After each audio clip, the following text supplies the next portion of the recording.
Richard Smith here, and we're going to take a deep dive into some of the most powerful selling techniques. I hope you're going to take notes. This is very powerful stuff. Have you ever struggled to close a deal? If you've ever had a great conversation but couldn't get that yes that you were looking for, if you feel like something's missing in your sales approach, this video is for you. You see, selling has changed. If you don't guide people through a transformation process from where they are now to where they need to be, then guess what? You won't close that deal. But don't worry, today I'm going to break it all down for you. We're going to walk through why tonality matters more than the words you say. There are 5 tonalities that you must master. I'm going to show you how to use them in real sales conversations to get people to take action. So let's get into it. Every sale is a journey. The first thing you need to understand is that every sale has a direction. People don't just wake up and decide to buy something. They go through a process. And if you're the one leading that process, then you control the outcome. But the problem is salespeople don't guide the prospect. Instead, they just talk, throw out some information, and hope for the best. That's why so many people struggle on closing their deals. So what is the key to lead them in the right direction? Well, one of the most powerful tools that you have is your voice. You know, your words are important, but your tone, that's what gets people to listen, engage, and ultimately make a decision. So that brings us to the 5 tonalities that you must master. And I'm going to tell you how to use them. All right, so number 1, the curious tone, create intrigue. This is where you make people lean in and actually listen. Use this tone when you want to spark curiosity to pull your prospect into that conversation. Think about it. When someone whispers, and then suddenly you want to hear what they're saying. That's what curiosity does. It makes people engage because they don't want to miss something, right? So how do we do this? Well, instead of saying, I can help you increase your sales, say something like this. Have you ever wondered why some people can close deals without issues while others struggle? Well, the key is to sound like you're letting them in on a secret. You lower your voice slightly, slow down your pace, and lean in as if you're revealing something exclusive. Number 2 is the confused tone. Make them think. You see, confusion is powerful because it disrupts their normal thought pattern.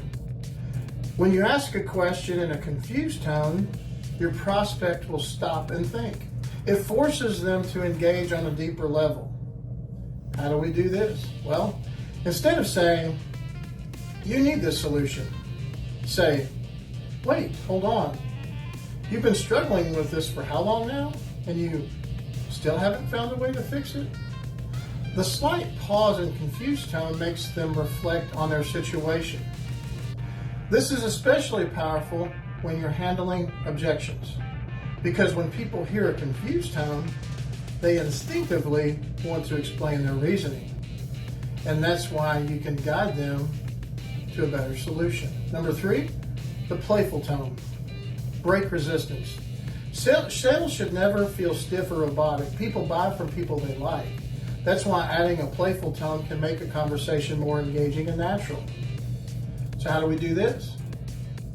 Well, if someone says, I'm not sure I have time for this, instead of being so serious, smile and say, oh, come on. We both know that if it's something important, you're going to find the time for it, right?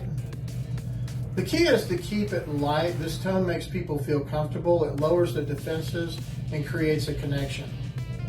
This is especially useful early in the conversation when building rapport. Number 4, the challenging tone. Push them to act. Now here's where things get interesting. Sometimes people need a little push. They need someone to challenge them so they actually take action, right? Because here's the reality. If you could solve their problem, if they could solve their problem on their own, then they would have already done it, okay? So how do we do this?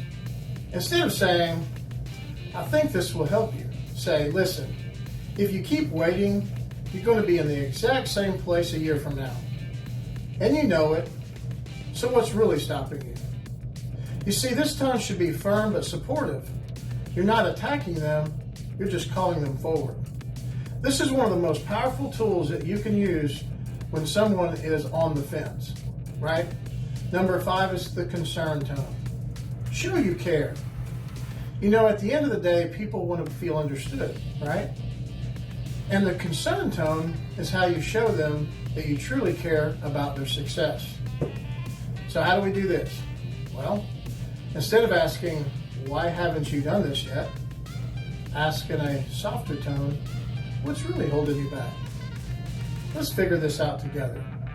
When you speak that way, people open up.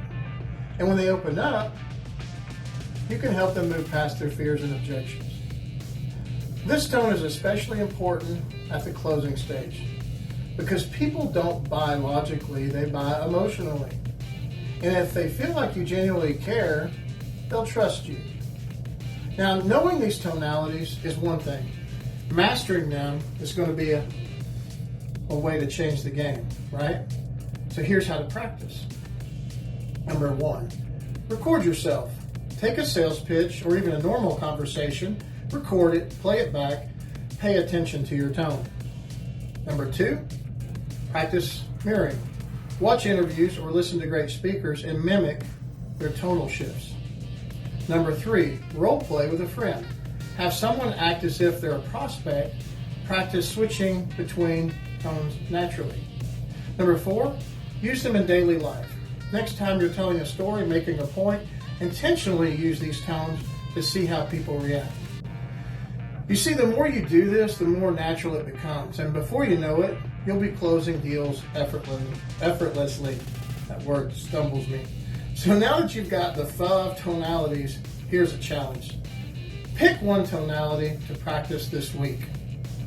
Use it in a conversation and pay attention to the response. Now, the third thing I want you to do is drop a comment below and let me know which one you're going to work on first. If this was helpful, make sure to like and subscribe and hit the bell so you don't miss the next video. This is Richard Smith helping you master the art of influence and persuasion. See you on the next one. Woo! Let's grow.